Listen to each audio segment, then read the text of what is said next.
Hello বন্ধুরা, আশা করছি সবাই ভালো আছেন অন্য দিনের মতো আজকেও। তো বন্ধুরা, আজকে আবারও একটা রান্না নিয়ে আসলাম। তো আজকে করব হচ্ছে ভোলা মাছ আছে আমার, আর পটল সর্ষে বাটা দিয়ে পটল সর্ষে বাটা দিয়ে ভোলা মাছের ঝাল করব। তো কিভাবে করব প্রথম থেকে শেষ পর্যন্ত ভিডিওটা দেখবেন। ভোলা মাছ আমি ধুয়ে নিয়েছি, ধুয়ে নুন হলুদ মাখিয়ে দিয়েছি। আর এই যে কালো সর্ষে আর হচ্ছে কাঁচা লঙ্কা নিয়েছি। তো এই কালো সর্ষে কাঁচা লঙ্কা দিয়ে পটল দিয়ে ভোলা মাছের ঝাল করব। তো ঠিক আছে, আমি পটলটা কেটে রান্নায় ফিরে আসছি আবার। দেখুন, চুলনি দিয়ে পটলটা এভাবে চুলে নেব। পুরো পুরো পটলটা পরিষ্কার করব না, কিছু কিছু জায়গায় এরকম পটলের চোখলা থাকবে। পুরোটা ছুলে নিলে একদম নরম নরম হয়ে যাবে খুব, ওই জন্য এইভাবে আমি পটলগুলো ছুলে নিচ্ছি। এই যে কচি পটল, একদম কচি কচি আছে, সাইজেও খুব একটা বড় নেই। তো এইভাবে সমস্ত পটলগুলো আমি ছুলে ফিরে আসছি রান্নায়। পটলগুলো সব ছোলা হয়ে গেছে আমার। এই যে এইভাবে লম্বা লম্বা করে কেটে নেব। এই যে এইভাবে প্রত্যেকটা পটল কেটে নেব। একদম কচি আছে পটলটা, একদম কুচি আছে। দেখুন বীজটা দেখুন, পুরো কাটছি বীজগুলো সব। এই যে দেখুন একদম কুচি পটল। তো এইরকম পটল দিয়ে মাছ রান্না করলে খুবই ভালো লাগে খেতে।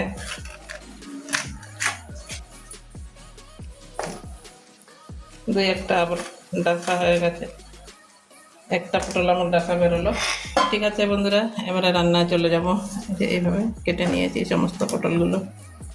বন্ধুরা, এদিকে গ্যাস ধরিয়ে কড়াইটা বসিয়ে দিয়েছি। তেল ঢেলে নিচ্ছি, তেলটা একটু গরম হতে দেবো।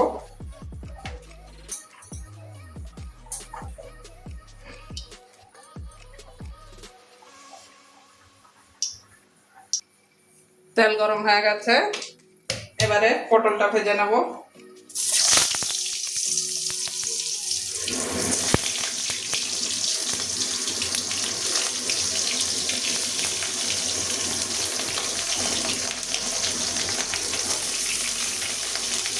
সব কটা পটল একসঙ্গে ভেজে নিচ্ছি।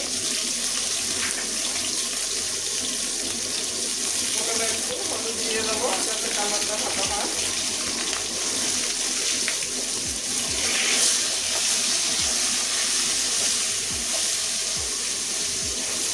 পটলের কাঁচা গন্ধ যাওয়া পর্যন্ত ভাজবো।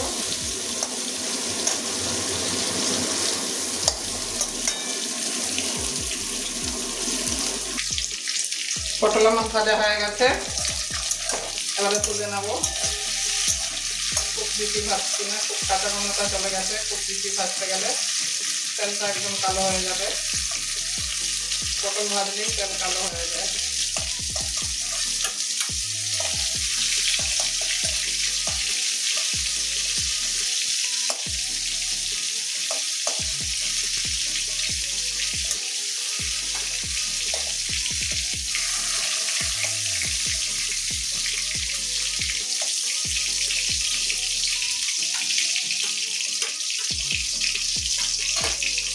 এই রান্নাটা এত ভালো হবে বন্ধুরা, কি বলবো। মাথাটা গোটা গোটা লাগছে, কিন্তু মাথার থেকে কানকোগুলো ওই যে বের করে নেওয়া হয়েছে। দোকান থেকেই ওইভাবে কেটে দিয়েছে, নিয়ে আসছে। এবারে মাছটা ভেজে নেবো।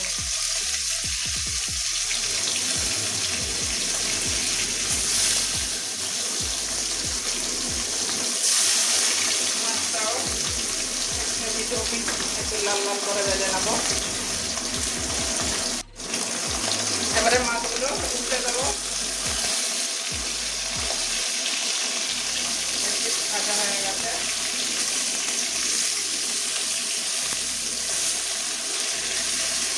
এইভাবে লাল লাল করে মাছটা ভেজে নেবো।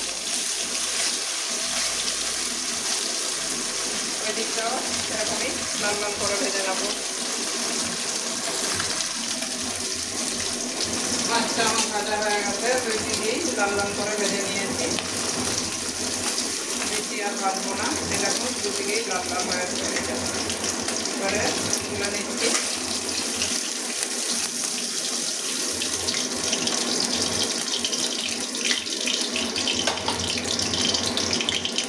বাকি মাছগুলো ওইভাবেই ভেজে নেবো। আমার সব মাছ আছে, তিনটে মাছ ছিল, ওখান থেকে দুভাগ করে কাটা হয়েছে।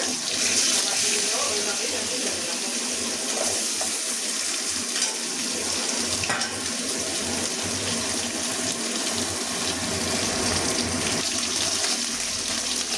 বাকি মাছগুলো আমার তো ভাজা হয়ে গেছে। এটাও তুলে নেবো।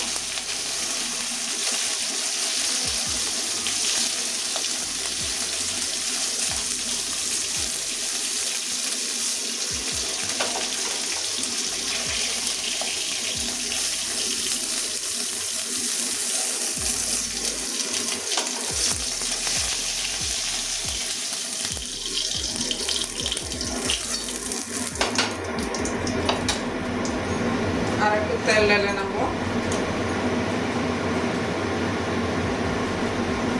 একটু তেল বেশি লাগবে কারণ সরষে বাটা দেবো।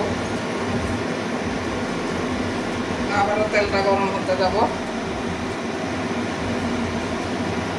তেল গরম হয়ে গেছে।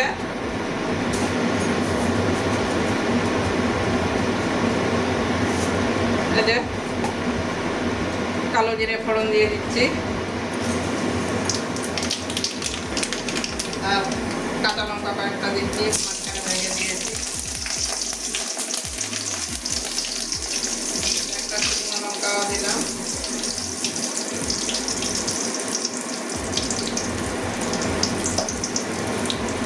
এখানে টমেটো, কাঁচা লঙ্কা, সরষে সব পেস্ট করে নিয়েছি। তো এবারে তেলের মধ্যে দিয়ে দেবো এটাও।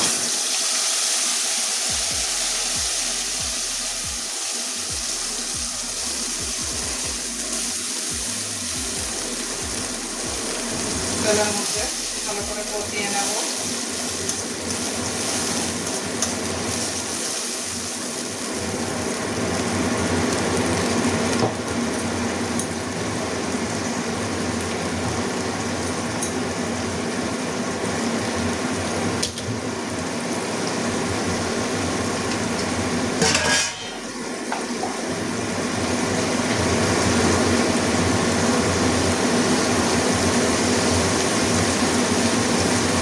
এবারে জল দিয়ে দেবো একটু, মিক্সির বাটটা দিয়ে অনেক সবজিগুলো লেগেছিল, একটু ভালো করে জল দিয়ে কষিয়ে নেবো। একটু জলটা বেশি হয়ে গেল,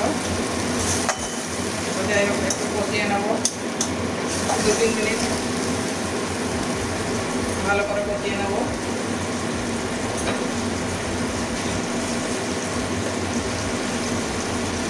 সরষে যখন পেস্ট করেছি তখন নুন দিয়েছিলাম, তো একটুখানি দিয়ে দিচ্ছি আমাদের পরিমাণ মতো। হলুদ দিয়ে দেবো,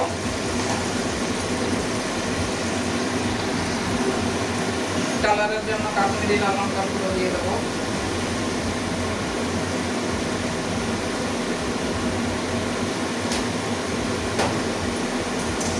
এক চামচের একটু বেশি দিলাম, তাহলে কালার আসবে না। এবারে ভালো করে কষিয়ে নেব। কষাতে কষাতে জলটা যখন টেনে যাবে, তেল ছাড়বে, তারপরে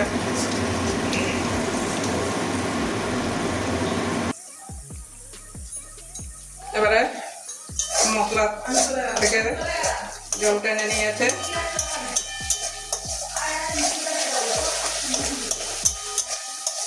তেল ছেড়ে দিয়েছে।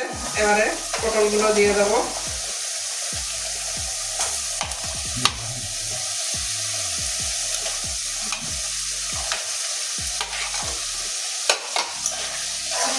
গরম হয়ে গেছে খাবারটা।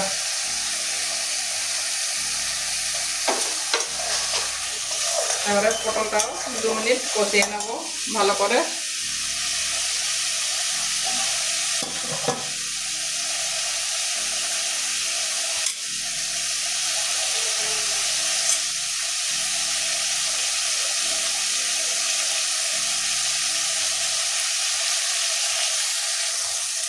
দু মিনিট কষিয়ে নিয়েছি ভালো করে।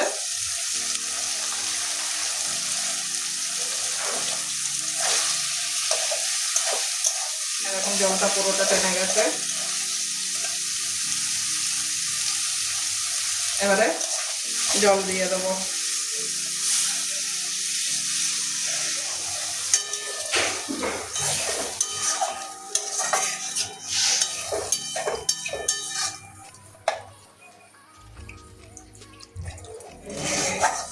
এবারে ঝোলটা ফুটতে দেবো, ততক্ষণ আমার পটলটা সিদ্ধ হয়ে যাবে।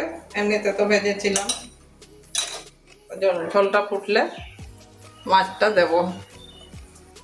এই বন্ধুরা ঝোল ফুটে গেছে, এবারে মাছগুলো দিয়ে দেবো।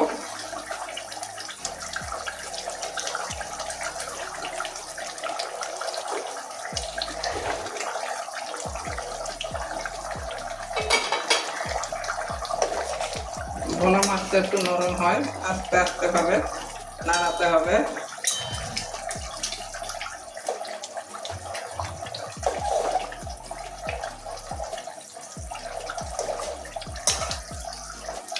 আর এটা বেশি ঝোলও করা যাবে না।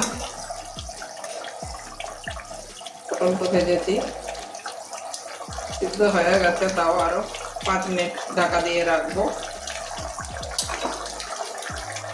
সবকিছু চেক করে নিয়েছি, নুন ঠিক আছে। এবারে ঢাকা দিয়ে দিচ্ছি, 5 মিনিটের জন্য ঢাকা দিয়ে রান্না করে নেব।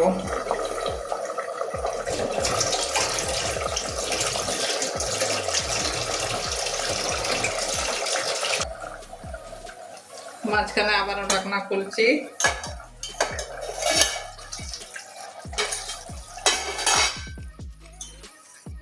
হালকা করে নাড়িয়ে দিচ্ছি, পটলটা দেখছি এই যে সিদ্ধ হয়ে গেছে।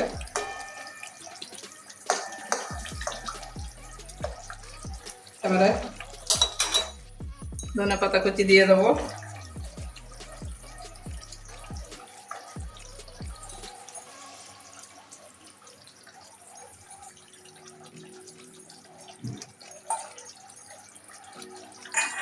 আবারও কিছুক্ষণের জন্য ঢাকা দিয়ে রাখবো। ধনে পাতা দিলাম এইমাত্র। মাছগুলো আবার একটু উল্টে দিচ্ছি, এক পিঠটা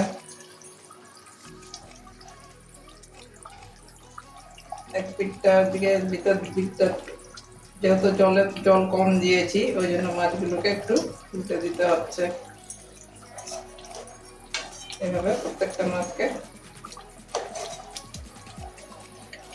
ভোলা মাছ এত নরম, বেশি একটু নাড়াচড়া করলেই ভেঙে যায়। এই যে তাও আমার একটা মাছ মনে হয় ফেটেই গেল। তো তাও আবারও একটুখানি আরো 2-3 মিনিটের জন্য ঢাকা দিয়ে রান্না করে নেব।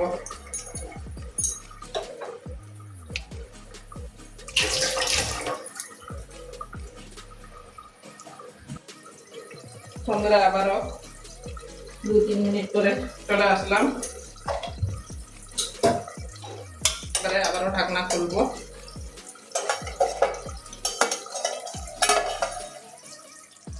এরকম একদম ধনে পাতাগুলো সব নরম হয়ে গেছে, আর আমার মাছের ঝোলটাও একদম কমপ্লিট হয়ে গেছে। দেখুন দেখতে কত সুন্দর লাগছে। তো এবারে গ্যাসটা নিভিয়ে দিচ্ছি, আর একটুখানি কাঁচা তেল দিয়ে দিচ্ছি।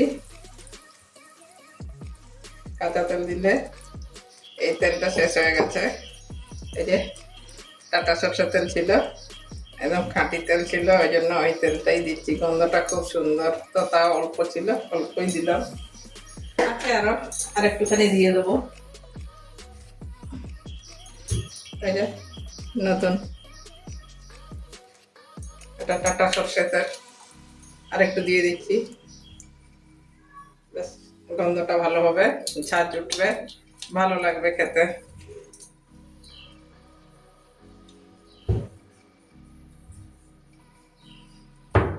তো আর নাড়ালাম না বন্ধুরা, এবারে একটা বাটির মধ্যে ঢেলে দেখাচ্ছি। আমার রান্নাঘরটা এত ছোট যে আমি তরকারিগুলো ঢালবো, আপনাদের দেখাবো, সেইটুকুনো জায়গা নেই, যার জন্য আপনাদেরকে অনেক কিছুই দেখাই না। তো এবারে আমি গ্যাসটা নিভিয়ে দিয়েছি, এবারে নামিয়ে একটা প্লেটের মধ্যে ঢেলে, থালার মধ্যে ঢেলে দেখাচ্ছি।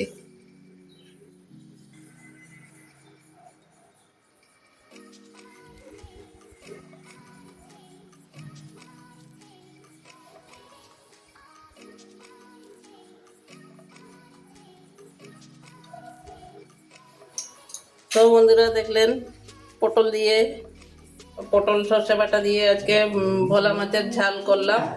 তো কেমন হয়েছে অবশ্যই কমেন্ট করবেন, আর আপনারা একদিন অবশ্যই বাড়িতে এইভাবে একদিন বানিয়ে খেয়ে দেখবেন, খেতে খুবই ভালো লাগে। তো কি বলবো, ভালো লাগলে লাইক করবেন, আর চ্যানেলে নতুন হলে সাবস্ক্রাইব করে পাশে থাকুন। তো ঠিক আছে বন্ধুরা, এখনকার পর্যন্ত আসছি, আবার অন্য কোনো দিন অন্য রান্না নিয়ে আসবো। তো তখনের জন্য সবাই ভালো থাকবেন।